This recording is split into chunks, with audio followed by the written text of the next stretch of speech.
Good evening, good afternoon, good morning, wherever this finds you. I hope it finds you well. I just wanted to jump on real quick and talk about something that was on my mind. I want to briefly speak about how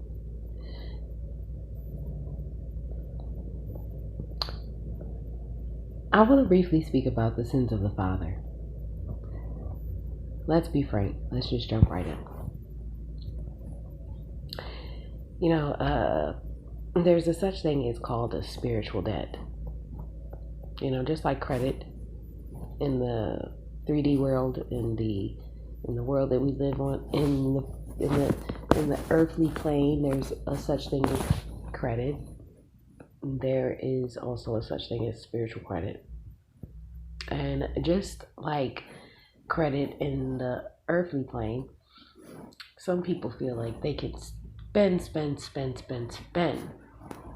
right? And they never have to really repay.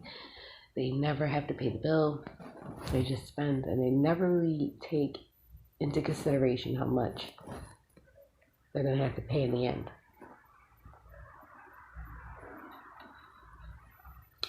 You see, everything that we get in this world is at a cost. Everything. And if we gain things through unholy means, then if we do not if we do not pay our spiritual debt, we will be in default. Our lineage will be in default.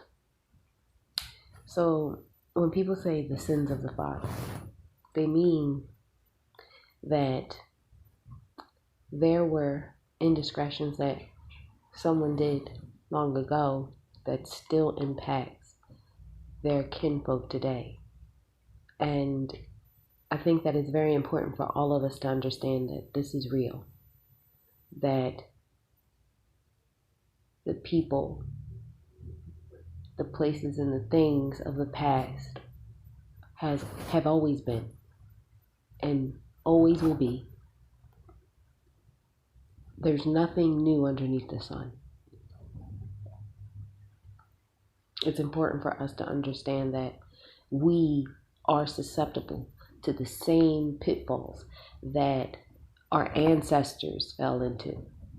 We are susceptible to the same disadvantages.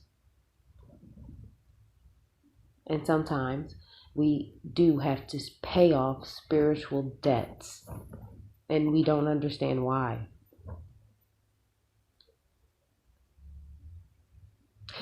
This is why it's important for us all to consider others when we make decisions. And not just the people in our family, but again, everyone. What is the higher, what is the good for all instead of the good for self?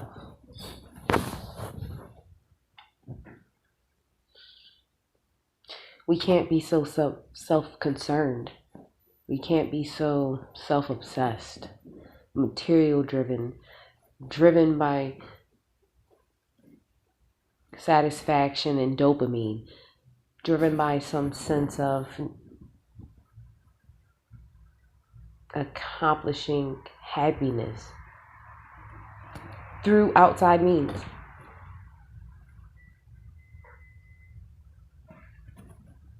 Getting a bit off topic, so I'll get back on topic. I digress.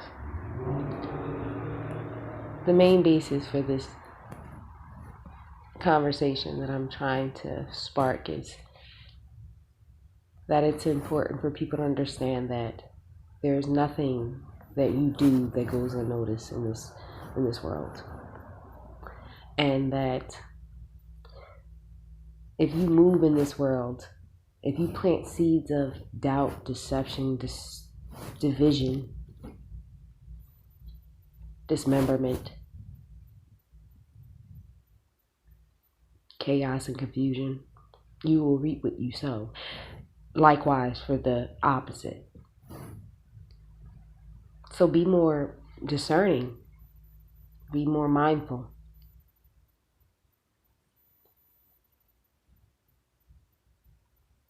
Because honestly and truly, there is a spiritual battle that is being fought. And certain individuals are being pinpointed and being almost bombarded. And it's for a reason.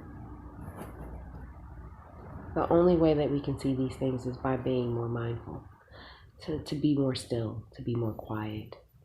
And if this thing that's happening right now has taught us anything, is that we have to be more mindful. We have to be more discerning about who we follow and who leads us and where are they leading us, about asking questions and holding people accountable for their bad behavior.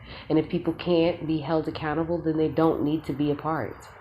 It's as simple as that.